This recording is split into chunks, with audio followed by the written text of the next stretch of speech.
there, especially the way Pant plays. Your word on his knock and of course the tactical plan that you can.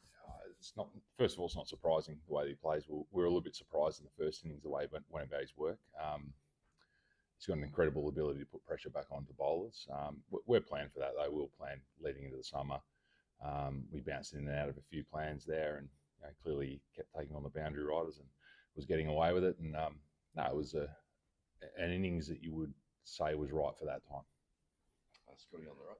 And just on Scott Boland's performances the last 2 days, obviously I think he's only been picked once in the Australian team when you've had Josh, Pat, and Mitchell available. But is he getting to the point now where it's genuine consideration where he's part of the big three?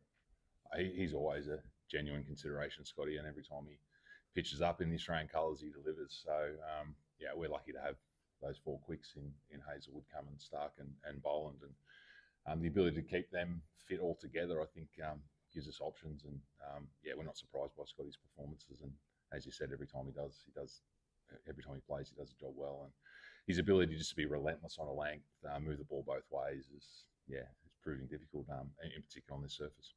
Back over to the left. Yeah. Coach, how surprising is it for you to see this spicy wicket at this CG, which is very uncharacteristic of SCG? And do you think this wicket has brought India back in this series because they were trailing 2-1? A normal SCG wicket with the rain forecast of day 4, day 5 could have been much better served for Australia? No, I mean, the ground staff have done an incredible job in terms of, I think, creating a wicket with something in it.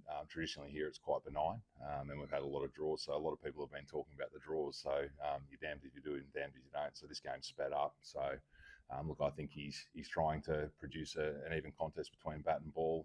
Has it favoured bowlers a little bit more than what we expected and potentially the ground staff expected? There's no doubt about that. It's made for interesting cricket. I don't think it's brought India necessarily back into the series. I think low-scoring games like this, it just heightens the pressure within it. So long way still to go. There's going to be plenty of cricket, so we'll see what happens. Andrew, did you sort of feel the need to have a chat to Sam Konstas after play on day 1, just with the running between him and Bumrah? My conversation to him was just around whether he's okay.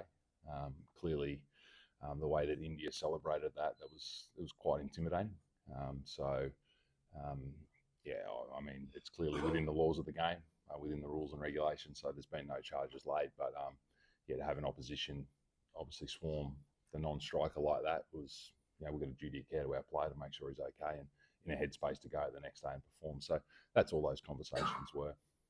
Did you think that went too far? It's clear that it's acceptable because there was no fines or punishment. So I'll leave that up to the ICC and obviously Andy Pycroft being the match referee and the umpires out there. So if they thought that it was satisfactory, then I suppose that's the benchmark we're playing amongst.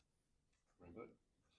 Andrew, a lot of examples of wickets tumbling in quick succession from both teams across the series. It's just a symptom of where Test cricket has. I mean, something specifically different about this series, just the quality of bowling conditions. I think the quality of bowling up front, I think both attacks are blessed with some probably generational talent that we're witnessing. The surfaces in Australia have been like this for a period of time, so they've been difficult to bat on. There's been more seam, the bowling averages come down, and so have the batting averages. So we're not surprised by the nature of the games where a new batter coming in is always vulnerable, and we've seen that across the journey. But if you can get a partnership going, then you've shown that you can score runs on these surfaces. So am I surprised? No, bowling attacks have dominated in this game in particular, and even the MCG was offering enough. But if you're able to apply yourself as a batter, you're able to find ways through it. Louis?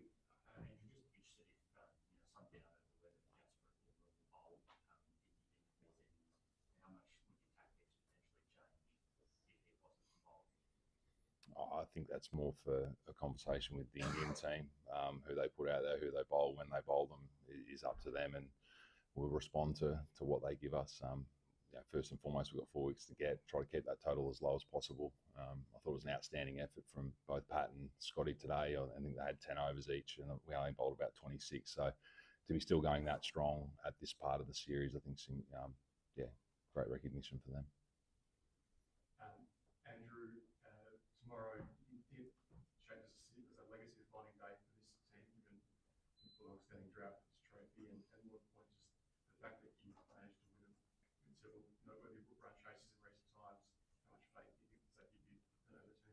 I think legacy conversations are for others externally. We're here to win a series. Would we get great satisfaction out of winning a series against India? There's no doubt about that. What was the second part of the question? Which the run chasers say Edgbaston and Christchurch, how much confidence do you have to give you guys? Yeah, we've won the toss and bowled a little bit of late, so we put ourselves in those positions more often. So, every situation, every game's different. The scenario, the surfaces, all that type of thing. But I think if you've been there and done it before, then yeah, you take confidence in that to be able to navigate through those scenarios, in particular the lower order, which potentially may be called upon tomorrow. Coach, just want to ask that how satisfied are you, especially your bowlers plan working against all the Indian batters, but specifically against Virat Kohli. You guys knew that, how to take his wicket yesterday. Scott Bullen did mention that, we all know how to get him out. How satisfied it is for you, and do you think that it's really easy to get him out? The way, No, it's never easy to get Virat out.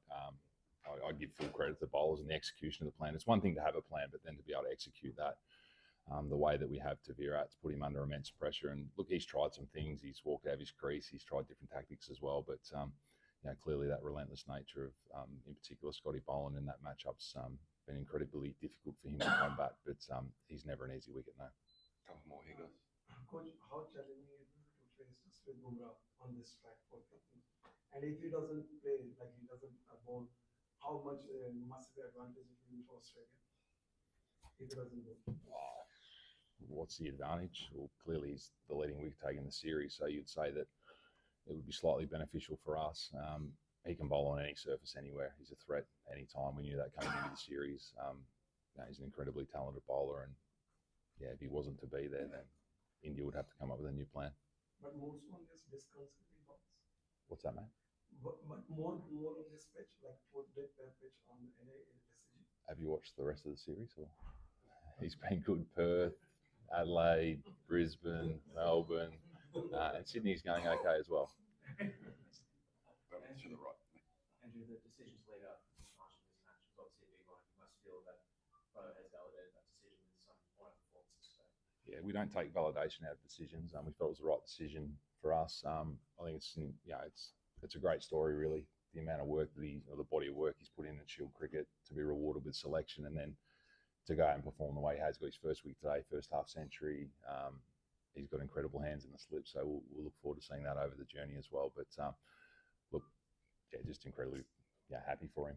You get your cap, go out there, perform. You're at the level, and it just shows you that Shield performances are a great connection to international level, which is good for our system as a whole. Last one, Jasper. And just on Bo, have you seen enough from him that you might consider keeping him in the team for the rest of Cam's injury, or would there possibly be a spot for the two of going forward? I think there's a discussion coming up. I think George Bailey will sit down and look at that Sri Lankan squad at the end of this Test match, and there'll be a quick turnaround to the announcement. So he's put his best foot forward, looked at the level. That's our angle, is that he's up to the level. We wouldn't have picked him if he wasn't. So going forward, what does that look like? It gives us another all-round option, which they're incredibly rare, and they tend to get injured across the journey. So to have depth in that area, I think bodes well for us as a team and for Bo also. Thanks, everyone. Thank you.